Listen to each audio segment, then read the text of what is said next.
Good evening and welcome to the Daily News Roundup with Daily Mirror Online. You're with me, Bhakti Abe Surya. Let's take a look at our headlines.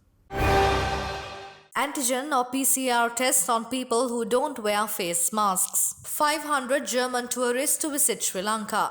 Many areas in the Batticaloa district inundated due to continuous rains today. Ratanathera sworn in as a member of parliament. Heavy showers of up to 100 millimeters are expected in Nuvara Elia, Uva East and Polonnaruwa areas. 4 arrested over an abduction and murder of a Buddhist monk. Government to sign agreement with COVID vaccine manufacturers through COVAX. 3 roads in Modara isolated. 7 spill gates opened in Ulhitia Reservoir.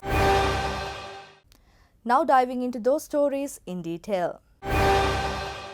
Beginning from today, rapid antigen tests or polymerase chain reaction tests would be conducted on those who are not wearing face masks in public, in addition to taking legal action, police said.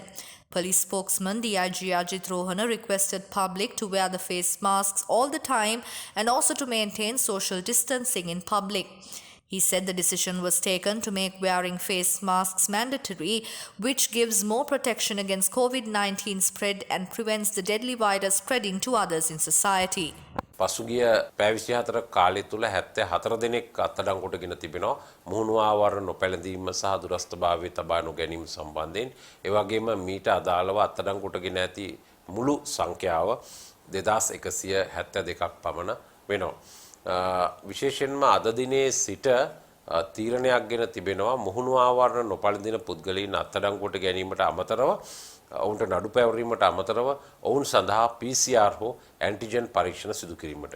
ඒ අනුව අද දිනේ සිට යම් කෙනෙක් මුහුණු ආවරණ නොමැති වරදට අත්අඩංගුවට ගැනීමක් නැත්නම් නීතිය ක්‍රියාත්මක කිරීමක් සිදු වුවොත් ඊට අමතරව එම තැනැත්තාට PCR පරීක්ෂණයක් හෝ ඇන්ටිජන් පරීක්ෂණයට ලක්වීමට සිදු වෙනවා.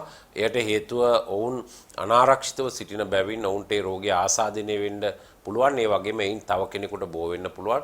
ඒ සම්බන්ධව පරීක්ෂා කිරීමට ඒ නිසා ඒ සඳහා ඔබ මුහුණු ආවරණයක් පළඳින්නේ නැතුව හිටියොත් ඔබට අධිකරණ කටයුත්තකට මුහුණ දීමට සිදු වෙනවා. ඒ වගේම PCR පරීක්ෂණයකට මුහුණ දීමට සිදු වෙනවා. මීට අමතරව විශේෂයෙන්ම අපි ජනතාවට දැනුම් දීමට කැමැති මාළු ලෑලි ආශ්‍රිතව සිදු කරන ලද රැපිඩ් ඇන්ටිජන් පරීක්ෂණ තවදුරටත් ව්‍යාප්ත කිරමින් විශේෂයෙන්ම බස්නාහිර පළාතේ වගේම අනිත් ප්‍රදේශවලත් එළවලු ලෑලි ඒ වගේම වෙළඳපොළ සතිපොළ සහ ආර්ථික මධ්‍යස්ථාන වලත් ඒ ආකාරයට අහඹු පරීක්ෂණ සිදු කිරීමට තීරණය කර තිබෙනවා. අද දිනේ සිට එම කටයුත්තත් ක්‍රියාත්මක වෙනවා. ඒ සඳහා සහයෝගය දක්වන ලෙස ජනතාවගෙන් විශේෂයෙන්ම ඉල්ලා සිටිනවා. Around 500 German tourists are scheduled to arrive in the country this month under the pilot project initiated in preparation for opening up the country for tourism at the end of this month, an official said yesterday.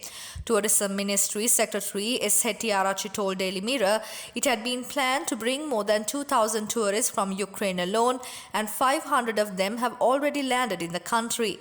He said the government would proceed with the program despite initial shortcomings in adherence to health guidelines. According to him, some problems have been triggered by lack of communication. Many areas in the Batticaloa district were flooded due to continuous rains today. The low-lying areas have been inundated due to thunder showers. Athuraliya Ratanathera was sworn in as a National List MP of the Ape Janabala Party today. The National Election Commission recently announced the name of Venerable Ratanathera for the National List parliamentary seat won by Ape Janabala Party in the last general election.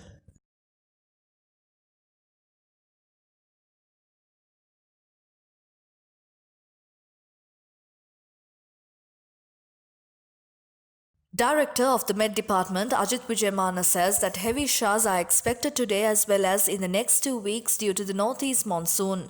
Showers or thunder showers will occur at times in the north, east, Uva, Nuwara Eliya and Matale districts during the next 2 weeks. Thunder showers are expected and lightning is expected. Showers or thunder showers are expected at times in the sea areas of the coast extending from Chilao to Kankasanturai via Puttalam. Showers are also expected throughout the day in the eastern sea up to Hambantota. However, fishermen are advised to protect themselves from strong winds, although there are no restrictions on fishing activities. මේ දිනවල ඇත්තටම දිවයින හරහා පවතින්නේ ඊශාන දිග මෝසම් සුළං තත්ත්වයයි. ඒ නිසා ඒ වගේම මේ ලානිනා තත්ත්වයක් බලපානවා.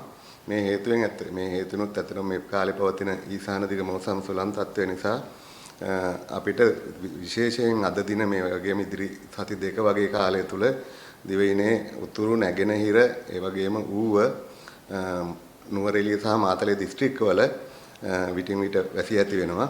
ඒ වගේම අද දිනෙත් අපි බලාපොරොත්තු වෙනවා විශේෂයෙන්ම ගත්තොත් නුවරඑළිය ඒ වගේම ඌව නැගෙනහිර පළාත්වලත් ඒ වගේම පොළොන්නරුව දිස්ත්‍රික්ක වගේ තැන්වල මිලිමීටර් 100 දක්වා වගේ තද වැසි ඇති වේවි කියලා. ඒ වගේම සවස් කාලයේ සවස් 2 වගේ පසුව සබරගමුව බස්නාහිර ඒ වගේම වයඹ පළාත්වලත් නුවර දිස්ත්‍රික්කයේත් තද වැසි ඇති වෙන්න පුළුවන් 1 මිලිමීටර් 100 දක්වා වගේ ඒ වැසි ගිගුරුම් සහිත වැසි තමයි අපි බලාපොරොත්තු වෙන්නේ. මේ විශේෂයෙන්ම අපි ජනතාවට කියන්නේ මේ ගිගුරුම් සහිත වැසි ඇති වෙන වෙලාවට අකුණු අනතුරු වලින් බේරෙන්න අවශ්‍ය පියවර ගන්න ඒ වගේම සුළං තත්ත්වයන් තියෙන්න පුළුවන්. දිවයිනේ වටා මුහුද ගත්තොත් එහෙම දිවයිනේ වටා මුහුදේ හලාවත ඉඳලා පුත්තල මහරා කංකසන්තුරේ දක්වා වගේ මුහුදේ වැසි ඇති වෙනවා. ඒ වගේම සුළං ටිකක් තරමක් තදයි පැතිවල. ඒ වගේම නැගෙනහිර මුහුදේ හම්බන්තොට දක්වා අපි වැසි බලාපොරොත්තු වෙනවා දවස පුරාම. සුළඟ ගත්තොත් එහෙම සාමාන්‍යයෙන් තද සුළං බලාපොරොත්තු වෙන්නේ නැහැ. නමුත් හලාවත ඉඳලා පුත්තලම සිට කංකසන්තුරේ දක්වා වගේ පැයට කිලෝමීටර් 50ක් දක්වා වගේ සුළං බලාපොරොත්තු වෙනවා. 4 suspects, including a female, have been arrested over the abduction and murder of a 65-year-old Buddhist monk at the Kodikanda Aranya Senasanaya in Tummodara, Hangwella. Police spokesman DIG Ajit Rohana said that a complaint alerted the Hangwella police on the 3rd of January 2021 that Uduvila Dhammasiri Thera had been abducted on the previous day. However, the charred body of the monk was recovered yesterday at the Navana Cemetery in Kotadeniyawa. ඒ වගේම පසුගිය ජනවාරි 2 වෙනිදා රාත්‍රී Hanwella police වසමේ කොඩිකන්ද ආරණ්‍ය සේනාසනය මේ පිහිටා තිබෙන්නේ Hanwella police වසමේ තුම්මෝදර Koswatta ප්‍රදේශයේ මෙහි සිටි 65 ඇවිරිදි ස්වාමින් වහන්සේ නමක් පැහැරගෙන ගොස් තිබෙනවා වෑන් රථයකින් පැමිණි කණ්ඩායමක්. මෙම ස්වාමින් වහන්සේ උඩුවිල ධම්මසිරි හිමියන් ලෙසට හඳුනාගෙන තිබෙනවා 65 ඇවිරිදි ස්වාමින් වහන්සේ නමක්. මෙම පැහැර ගැනීම සිදු වුණේ පසුගිය 2 වෙනිදා රාත්‍රී ඒ වගේම 3 වෙනිදා මේ සම්බන්ධයෙන් පොලිස් ස්ථානයට පැමිණිල්ලක් ලැබුණ හංවැල්ල පොලිසිය විසින් මේ සම්බන්ධ විමර්ශනයක් ආරම්භ කළා. ඒ වගේම මේ විමර්ශනය බස්නාහිර පළාත භාර ජ්‍යෙෂ්ඨ නියෝජ්‍ය පොලිස්පතිවරයාගේ උපදෙස් පරිදි මිරිහාන විශේෂ අපරාධ විමර්ශන ඒකකයේ වෙත තවදුරටත් භාර දෙනු ලැබුවා.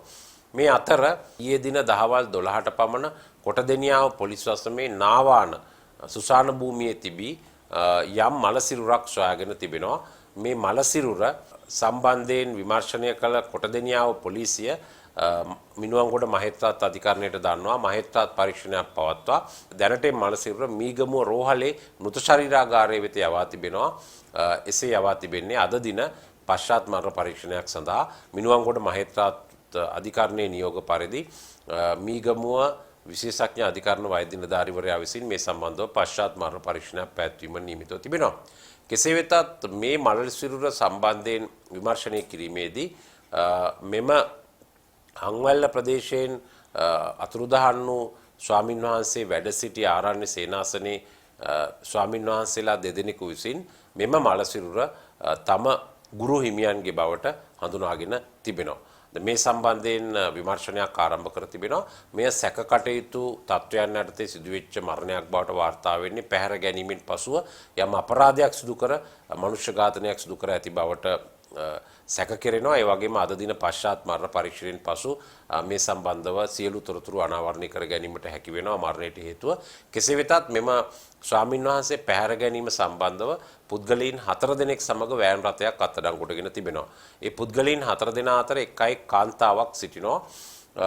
මෙම විමර්ශනයේදී අනාවරණය වී තිබෙන්නේ පැහැරගත් පුද්ගලයන් සහ මෙම ස්වාමින් වහන්සේ අතර තිබූ පුද්ගලික අමනාපයක් නිසා මේ සිද්ධිය සිදු කළ බවට විශේෂයෙන්ම මෙම ආරණ්‍ය සේනාසනයේ වැඩ සිටි කුඩා ස්වාමින් වහන්සේ නමකගේ මව සහ පියා මේ සැකකරුවන් අතර සිටිනවා. ඔවුන් විසින් මෙසේ පැහැරගෙන ගොස් යම් ආකාරයක අපරාධයක් සිදු කර ඇති බවටයි දැනට කරුණු අනාවරණය වෙන්නේ. ඒ වගේම වෑන් රථය සොයාගෙන තිබෙනවා. අදාළ සැකකරුවන් අද දින අවිස්සා වෙල්ල අධිකරණය වෙත ඉදිරිපත් කර තවත් පැය 24 කාලයක් සඳහා රඳවා තබා ගැනීමේ නියෝගයක් ලබා ගැනීමට නියමිතව තිබෙනවා. මේ ගැන වැඩිදුරටත් පරීක්ෂණ සිදු කරනු ලබනවා. හංවැල්ල පොලිසිය, කොටදෙනියාව පොලිසිය, ඒ වගේම මිරිහාන විශේෂ විමර්ශන ඒකකය මගින් මෙය පුද්ගලික අමනාපයක් මත සිදු කරන ලද අපරාධයක් බවටයි දැනට වාර්තා වී තිබෙනවා. The Cabinet has approved the proposal to sign an agreement with COVID-19 vaccine manufacturers when allocating vaccines through the COVAX facility. The proposal submitted by the Health Minister Pavitra Waniarachi was approved by the Cabinet Ministers to submit the Part B of the vaccine application according to the guidelines provided by the Attorney General to COVAX facility. Countries are informed to submit vaccine request applications under two phases to receive the vaccine facility, and the first part and Part A, which includes the information regarding the target groups, store capacity and technical information, was submitted by Sri Lanka before the deadline on the 7th of December 2020. St Andrews Road and St Andrews Lower and Upper Roads in Modara Police area have been isolated from today. Army Commander and Head of the National Operations Centre for Prevention of COVID-19 Outbreak, General Shavendra Silva, said. Accordingly, the areas were isolated from 5 a.m. today. 7 spill gates of the Ulhitia Reservoir have been opened due to heavy rains experienced in the area, the Government Information Department said. They requested the people living in the downstream to be vigilant of sudden flooding. For further details on the stories, visit our website www.dailymirror.lk. Thank you for tuning in. I'm Bhakti Abe Surya, and this is the Daily News Roundup.